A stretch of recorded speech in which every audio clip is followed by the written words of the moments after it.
Hi, welcome back to Miss Kulala's Mystical Musings. And I did skip the useful broom because it felt like that was a continuation of the woodshed. So how do I get rid of this old wood or, useless wood? And then it was to make a cleaning spray and then scrub everything down. So I have a lot of clutter. So my cleaning is that, and I have a lot of people that live in my home. So my middle daughter has her own family, and yes, she lives here, and she pretty much has one end of the house, and then my youngest daughter, who's in college, she lives at the other end of the house. So, but I have the kitchen and the bathroom that are mine.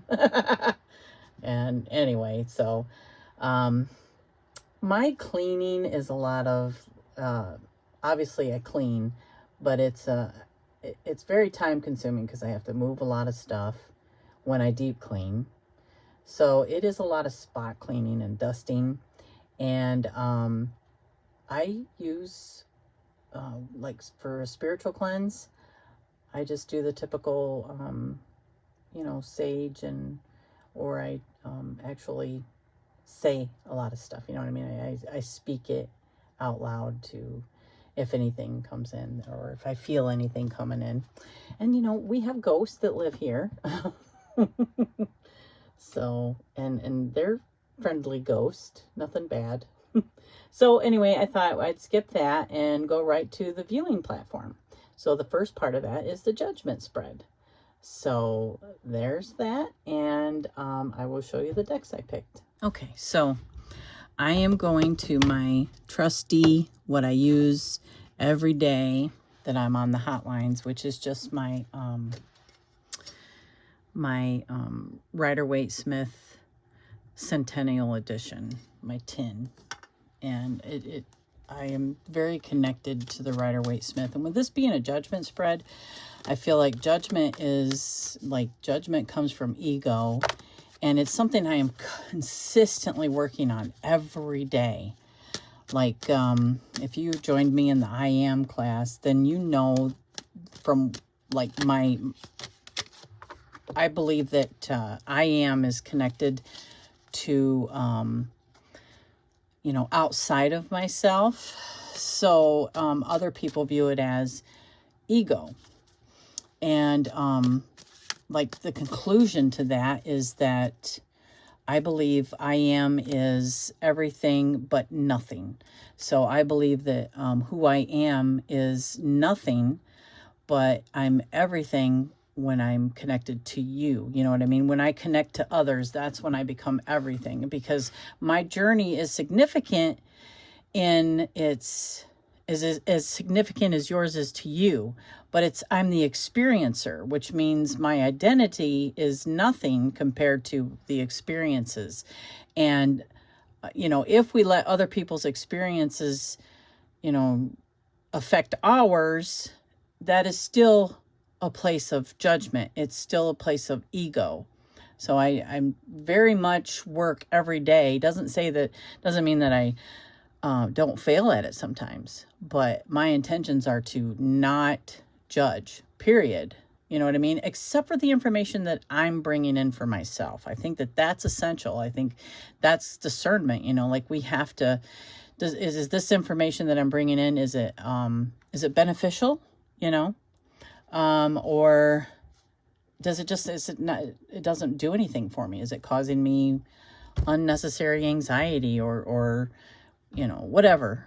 If it's not serving me, then I need to let it go, and believe me that it's over the last year, I've been working on that, and it's gotten a lot easier. A lot easier, but it's because I work at it. I don't just, if I'm going to say it, I'm going to live it. You know what I mean?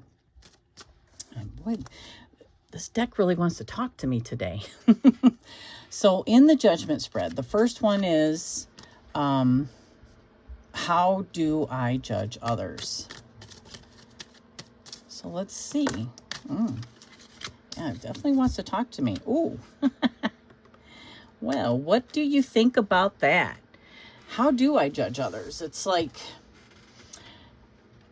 am I the fool at the beginning of the journey, or am I the fool at the end of the journey? So it's like, I would say that I judge others sometimes foolishly, but then sometimes I judge them as like very optimistic. Like I see past what other people are telling me. You know what I mean? I give people the benefit of the doubt, and that might be foolish. But that's something I've always done. I've never, ever liked gossip. I've never liked anything like that, because I don't appreciate somebody coming to me with someone else's stuff and be like, what do you know what I mean? I feel like I'm going to know, and I'm going to trust the instincts, and that my instincts, but that could be foolish, right? I think a little clarification on that one. Let's see. I picked Asha Frost Sacred Medicine Oracle. So let's get a little clarification and see if this oracle will give me clarification. I'll keep the book handy. Okay. Yeah, these are the backs. These are nice. These were from Hay House, I think. All right, let's see. Let me get some clarification on how do I judge others. Wow, that came right out, didn't it? Huh. That's interesting. It says reconnection, roots. So let's see. I'll keep it there for a minute. And it's 11.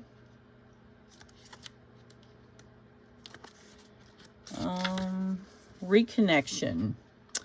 When we reach outside of ourselves for belonging, connection, or attachment, we can forget the vast network of power available to us right below our feet. This power has always extended from our ancestors to the earth. Nothing is ever lost.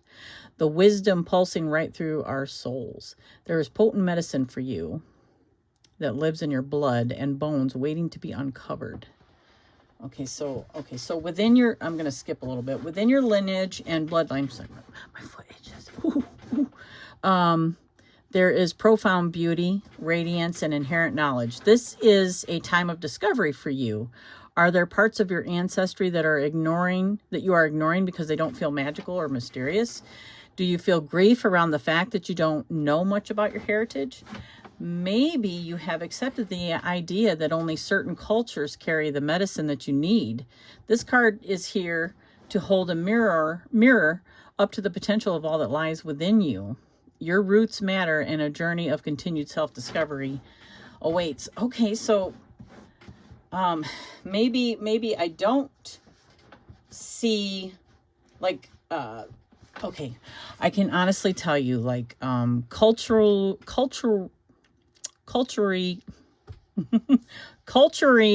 oh my goodness, I can't talk. People, where they, like, their cultures, their backgrounds. I don't pay attention to, that, because I think looks are deceiving. Like, I can't judge somebody by, obviously their skin color, because that doesn't tell me about their culture or what they, you know what I mean? So I don't look at that. And maybe sometimes, maybe I need to consider that more. Maybe it's foolish to not consider that. You know what I mean?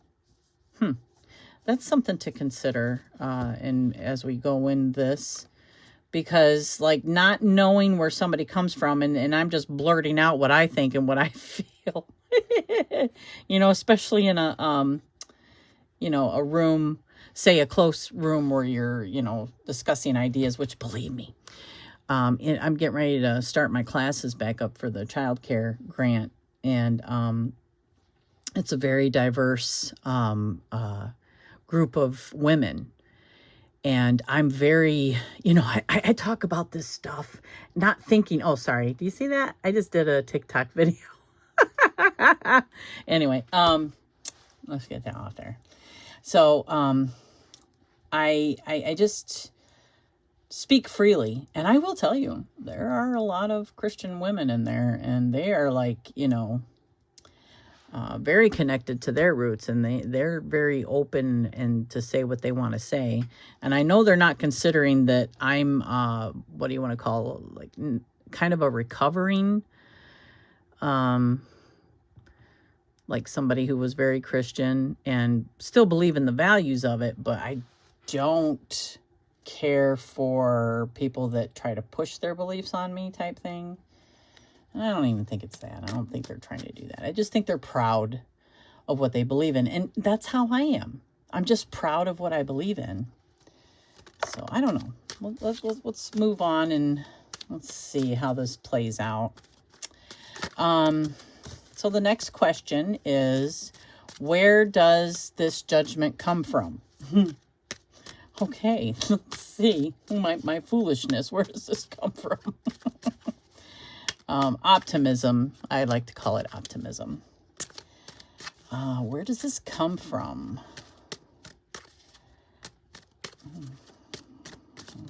You definitely wanted to talk to me earlier, so I'm pretty sure I'm phrasing it right. I'm just going to take the top one.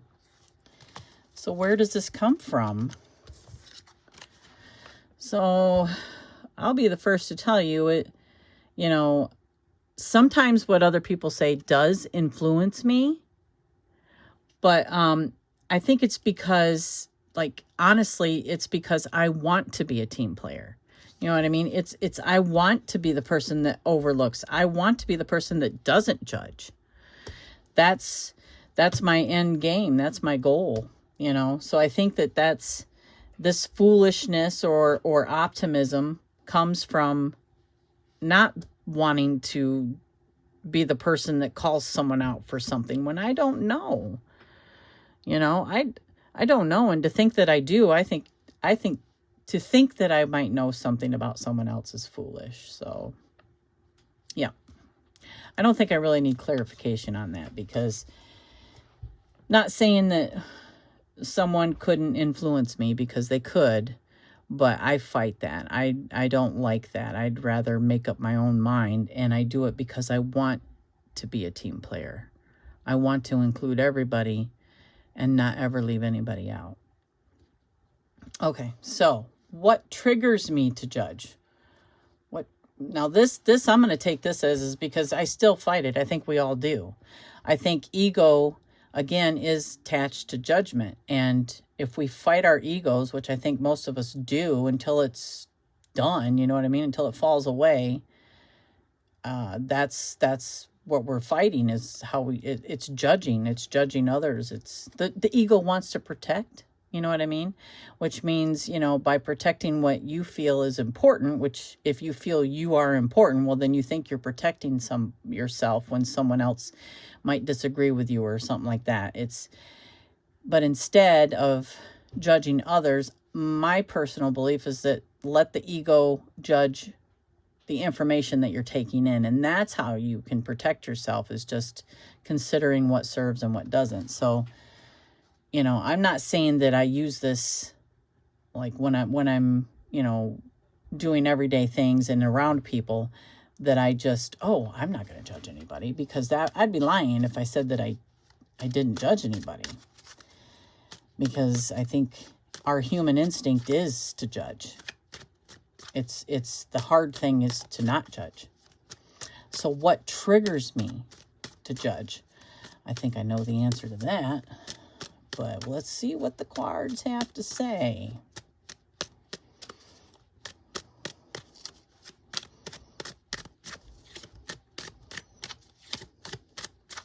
Because usually it's if I feel threatened. If I feel threatened in some way, like somebody is attacking me, but it's like, what kind of an attack? Because, man, since taking ashwagandha, if you don't take ashwagandha, oh my goodness, it does help a lot. Like, I don't have anxiety or let's see. So what triggers me to judge? Isn't that interesting? It's being like, sometimes I'm focused on, too much going on in my own life. And and not like a missed opportunity. So what would trigger me to judge would be my own self-involvement, thinking that I am the one that's right, and that, you know, how dare you come in with your judgments of me. That's no lie, because I fight that.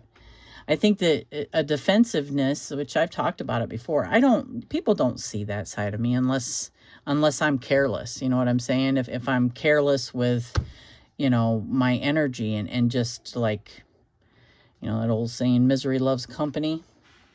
If I'm in victim mindset, then yeah, you're going to see that side of me. You know, if I'm not caring about whether I'm a good person or not, you're going to see that side of me. But I'm always caring about whether I'm a good person or not. It just means I'm human, and some days are harder. Some days it's harder. But let's get some clarification on what triggers me to judge. Let's see. I'm just going to take that first card that came out. Cosmic Weaver. Potency. Well, let's see. So what triggers me to judge? And 42...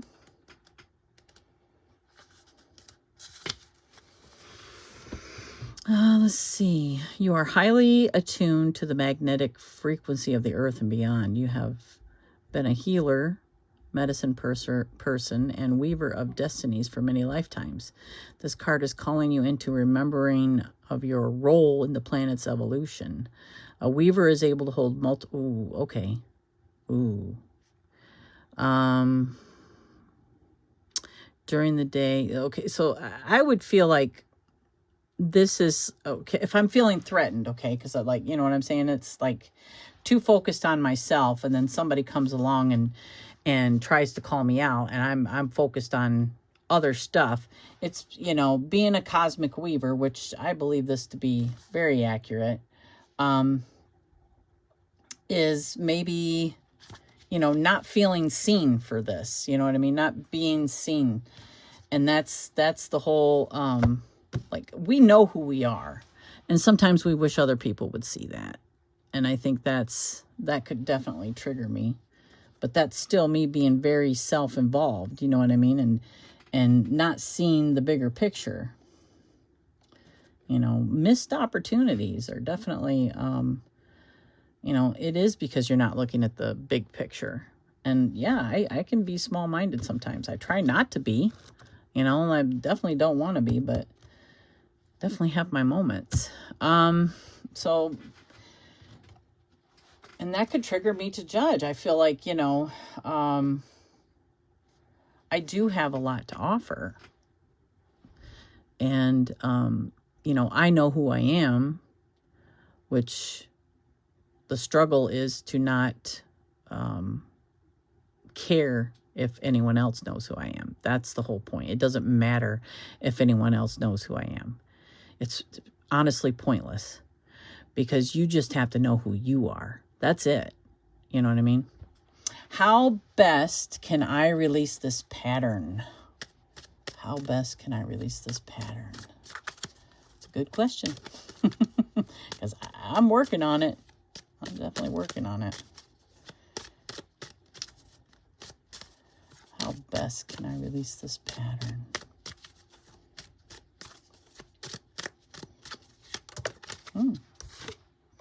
Am I always making good choices, right? Yeah, it's being aware. It's being very aware of what's in front of you, right? And what choices you have. And Amazon package was delivered. I'm putting it on the table. Okay, so Amazon package was delivered. I think this is pretty, I think this really says it. This is, how can I release this pattern? To me, is just be conscious of my choices. You know, I think that really says a lot. And always be in the present. You know, on the hotlines, my little, you get the, put this little phrase on there, and I always, my phrase says, the time is now. And on one of my sister's videos, she said, or maybe it was in the video, she said, now is the only time. And I feel like, yeah.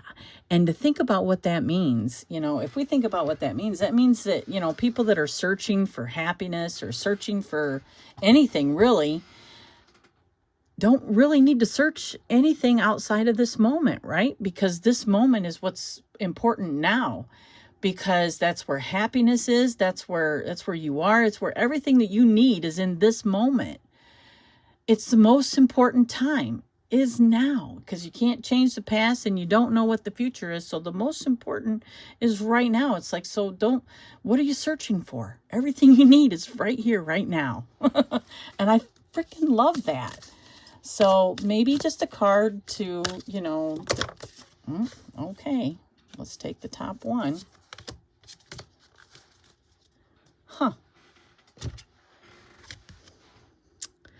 Creation story, pathway. Well, let's see. We're going to kind of sum this up here. 18. Before you arrived here on the planet, you were a vision, a spark of creation. This card comes forward to ask you to remember your divinity. In our traditional ways, we speak of our original instructions. What was the vision that Creator had for us? Can you hear the whispers? Can you remember those instructions that were planted in your soul? Sometimes in life, we compare ourselves to others. We feel less than, or feel that we aren't quite measuring up in some way. We feel that we need to change who we are at the core. This medicine card is here to tell you that Creator makes no mistakes. Your story is yours alone. It is unique and cannot be compared to another's journey. It's like, hello, this is perfect. This is the judgment spread. If you find yourself wishing that your path was different, this card is here to pull you back into your original instructions. Your path is exactly as it needs to be. You are no less or greater than anyone else that walks upon this earth. Your divine nature is meant to be expressed in the unique way that calls to you. This medicine brings you back to your own truth, your own way, your own story. There can be no comparisons, as there is nobody who is quite like you upon this earth at this time. It's time to root back into your original instructions and intentionally claim your path. I like the healing affirmation. I remember that I am a spark of the divine. My path is beautiful and unique. And, you know, I don't know if anybody watched that I am, but I absolutely believe that our journeys, as we are the experiencer, need to be specifically our own. You know what I mean? We can't let someone else influence our journey, because then it's no longer our journey. You know, and if we're judging someone else for their journey, well, then that's still taking away from the fact that their journey has to be as special and as catered and unique to them as yours is to you. So, I mean, you know, if I would have done this spread a year ago, you know, it would have been some hard truths. But honestly, this is just validation and clarification of the path I've been on. I joke about taking the ashwagandha, but man, I'll tell you what, if you feel stressed or anxiety, whew, that stuff has really worked for me. And I only take half of the recommended dosage, and it's just an herbal supplement. You know, do your research for anything. I'm just telling you it's worked for me. You know what I mean? Before you do anything, always check with your doctor or do your own research and find out if that's something you might like. But, you know, I've been through menopause and it's still hanging on. And, you know, just stuff in our lives where we feel like we're judged, you know, and anytime we feel judged, it's harsh, you know what I mean? Because we feel like it's not fair, but that's our ego.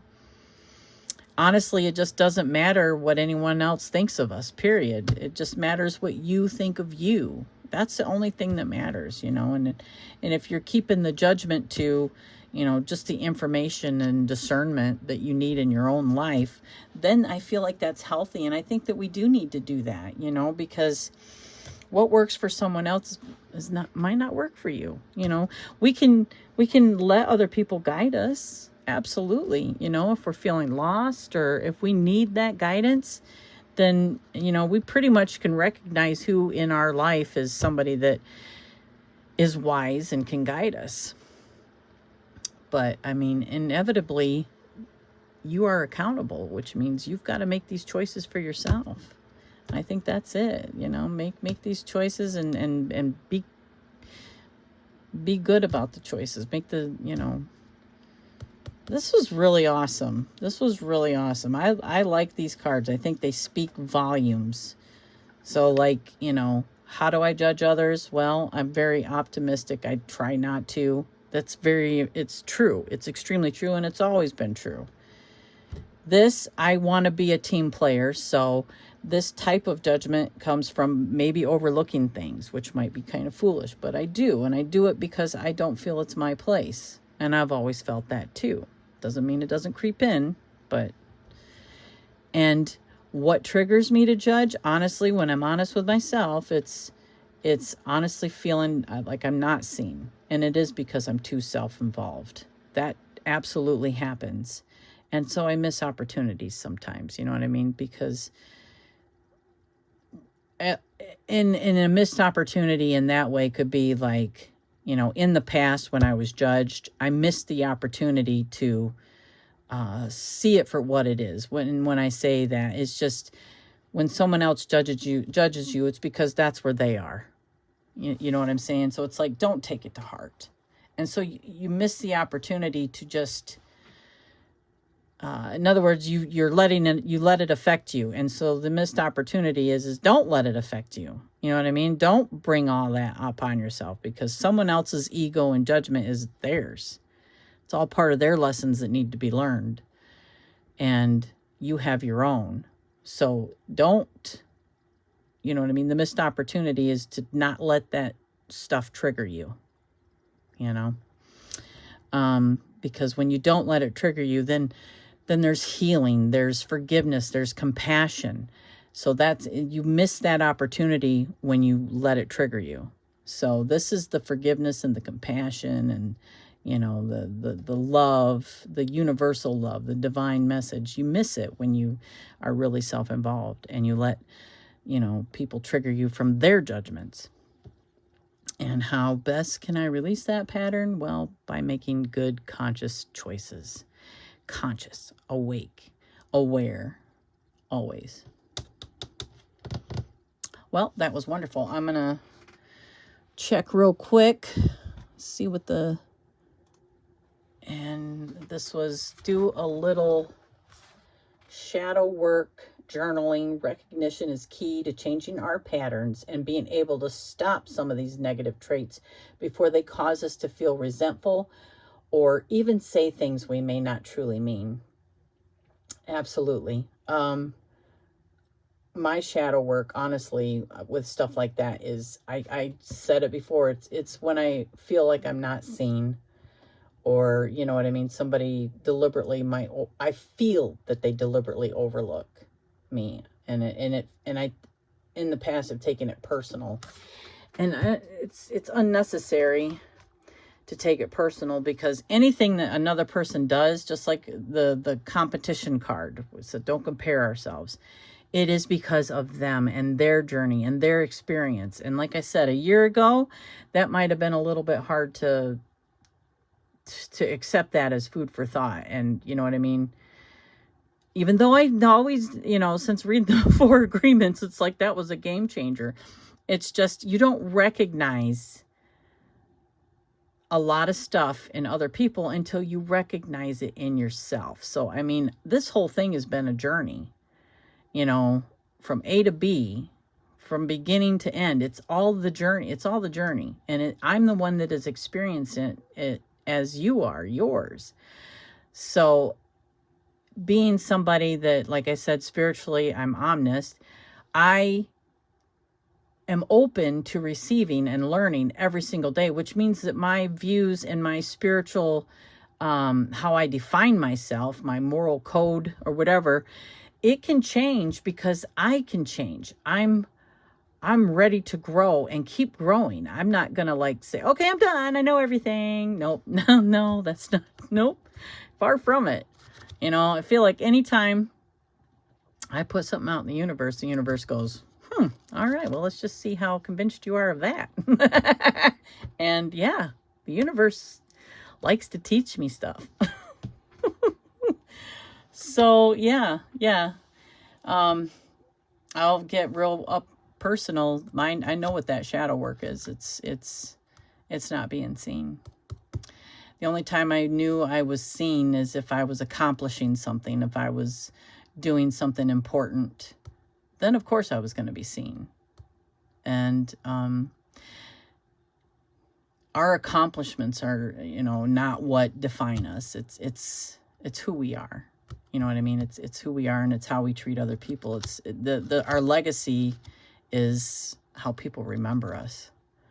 You know, so for me, that's what I think of as being important. And it is because of, you know, in the past, I felt more seen if I was accomplishing something, which could go either way for me, because I would just get burnt out, you know, of trying to be good at everything, you know, because it doesn't, you know what I mean? It can go both ways. And why put that pressure on yourself? Just be a good person. Be a good person. It's the best medicine, best achievement there is, in my opinion. You know, be proud of who you are in the aspect that you're a good person. And that's my shadow work. You know, someone else's shadow work might be something totally different. So that's just mine, and I know where it stemmed from, you know. I know where it stemmed from. And I know that even though, you know, your parents don't mean to do that kind of stuff to you, but it happens. You know that if you are helping somebody, and believe me, that's still something I battle with every day. You know that if you're helping and doing something for someone, then they're going to notice you. You know what I mean? Or again, if you're doing something that, you know, you can take credit for as an accomplishment, you know, like being a singer, writing music, or, you know, palmistry and tarot, anything like that. It's, as a child, I noticed that, you know, that was how I would get my mom's attention more, is to just achieve things. And that can burn you out. Especially, you know, the topic of neurodivergence and people that, you know, think differently than neurotypical. You know, I mean, there's so much going on. And that just means there's so much going on up in the mind. And I think anyone that is neurodivergent can relate. And I think, like I said, I think a lot of us are. I think we're always in our heads. You know, speaking for myself, I'm always in my head. So other people's expectations are like, you're analyzing them. You're trying to figure other people out all the time. And so I was doing that as a child. And so I knew what my mom needed from me to get her attention. And I did it. And there are certain things that I find myself still doing today to get attention. But I don't, it's kind of like I did almost like a 180, and I feel like, no, you're just going to accept I'm a good person, and I'm not going to be on the stage performing because, for one, I don't feel like it. I'm still a musician, and I love music, and, you know, I love palmistry and tarot and all sorts of divination, but I know that I don't have to prove myself to anybody. So that's that shadow. It's like, I understand that and I know that, but that doesn't mean that those things don't creep in sometimes, because they do. And again, that's the shadow. That's what I project when I'm feeling ignored or whatever it is, that's when I'll project, yeah, but I can do this and that and that. But I don't need to. I don't need to. And that's what I need to consciously be aware of every day. You know? Man, I just talked in circles there. But anyway, I hope that this message might resonate with others, because that's really what this is about, right? Is just sharing our experiences. And I think that this one is a good one, because I had been thinking about the I am for a while, and then, you know, the different points of views doesn't mean that they're wrong or right. It's just, it doesn't matter what anyone else thinks. It just matters what you think. And who I am in the grand scheme of things is nothing, really. I'm that little speck of sand on a beach but yet, you know, if that sand wasn't there, it wouldn't be a beach, right? You know what I mean? So every little piece is significant, because the end result is what matters. It's like, and again, if we pixelate life, then every little puzzle piece is important. Every little puzzle piece is important, because it's without that one puzzle piece, it's not complete. So that's how important we are in our experience and what we bring to the table. But it's no different than your neighbor, that puzzle piece sitting next to you that makes up a part of the big picture. Theirs is just as important. But it's useless to battle each other and think one is more important than the other. You know what I mean? Because the ego is only essential to protecting yourself now. That discernment is needed now. It's like you're here as the experiencer. So the ego is only there to, you know, inform us of our path and inform us of when something isn't right for ourselves. You know what I mean? Because if we weren't here in this experience, we wouldn't need that, would we? You know, I think that then it might be something different. Who knows? I mean, until we cross the threshold between life and death, we don't really know if the physical ego is the same. Because believe me, I've contemplated that. Does the ego stay with you after death? But I just, you know, I guess it just depends. Are we still learning? If we're still learning, you know what I mean? Then I feel like there's something about that. There's still going to be something to that. What's human? What's spiritual? Who knows? Oh my gosh, I just rambled for way too long. So anyway, I will see you in the next one. And again, thank you so much, Tony and Rachele, for Tony, the creation of the Seasons of the Witch in the house, and Rachele for these spreads that she's adding into these to make them deeper, and the whole graphics are just amazing. So you both are very talented, and I'm very grateful. Okay. All right. I think I have a lot of editing to do on this one. Thanks for being here very much. I appreciate you all.